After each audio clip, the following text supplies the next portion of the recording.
ગોંડલ તાલુકા પંચાયતના ભાજપના મહિલા નેતાના પતિ કાળા કાચની ગાડી લઈને ફરી રહ્યા હતા ત્યારે આમ આદમી પાર્ટીના નેતા જિગીશા પટેલે તેમને રસ્તા વચ્ચે અટકાવીને સવાલો પૂછ્યા।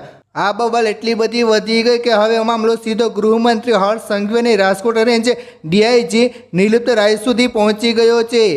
મિત્રો, ગઈકાલે ભાજપ નેતા સાથે કાળા કાચની ગાડીને લઈને જે બબાલ થઈ હતી, જિગીશા પટેલે આ મામલે કાયદાકીય પાસા પણ રજૂ કર્યા છે।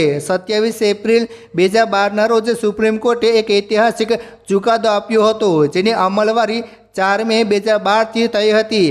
આ નિયમ મુજબ કોઈપણ ગાડીમાં કાળા કાચ કે કાળી ફિલ્મ લગાડી શકાશે નહીં। ગાડીના આગળ અને પાછળના ગ્લાસમાં 70% અને સાઈડના કાચમાં 50% વિઝિબિલિટી એટલે કે પારદર્શિકતા હોવી જોઈએ।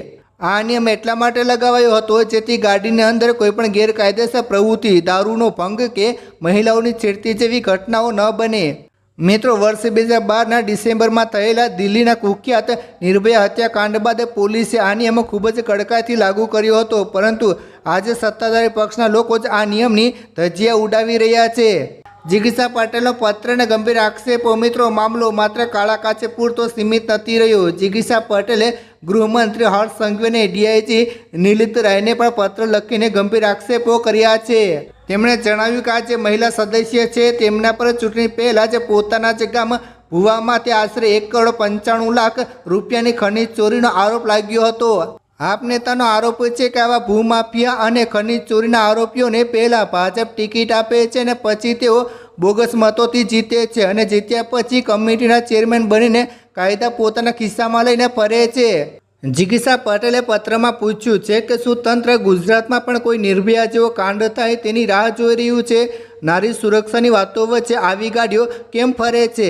હવે આ વિવાદે ઉગ્ર સ્વરૂપ ધારણ કર્યું છે। જિગીશા પટેલે સ્પષ્ટ કર્યું છે કે તેઓ એક નારી તરીકે કાયદેસરની લડત ચાલુ રાખશે, પરંતુ મોટો સવાલ એ છે કે શું ગાંધીનગરથી ગૃહમંત્રી હર્ષ સંઘવી આ મામલે કોઈ કડક પગલાં લેશે?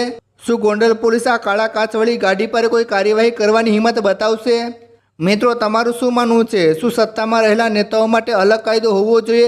કમેન્ટ સેક્શનમાં તમારા વિચારો જરૂર જણાવજો અને વિડીયો ગમ્યો હોય તો લાઈક કરો અને જેમ બને તેમાં વિડીયો શેર કરો, વોટ્સઅપ, ફેસબુક ફેલાવી દો, લોકોને દેખાડો, જેથી કરીને બધાને જાણ થાય કે ખરેખર ગુજરાતમાં શું થઈ રહ્યું છે। ધન્યવાદ। જિગીશા પટેલે આ વિડીયો શેર કરીને જનતા સામે એક મોટો સવાલ મૂક્યો છે કે જે ભાજપના નેતાઓ પોતે કાયદાનું પાલન નથી કરી શકતા, તે ગોંડલની જનતા માટે કાયદેસર રીતે કામ કેવી રીતે કરી શકશે? મિત્રો, સમગ્ર કિસ્સા વિશે અને જિગીશા પટેલના આકરા સવાલો વિશે તમારું શું માનવું છે? શું નેતાઓને કાયદામાંથી આવી મુક્તિ મળવી જોઈએ? તમારે કિંમતી અભિપ્રાય નીચે કમેન્ટ કરીને જરૂર જણાવજો।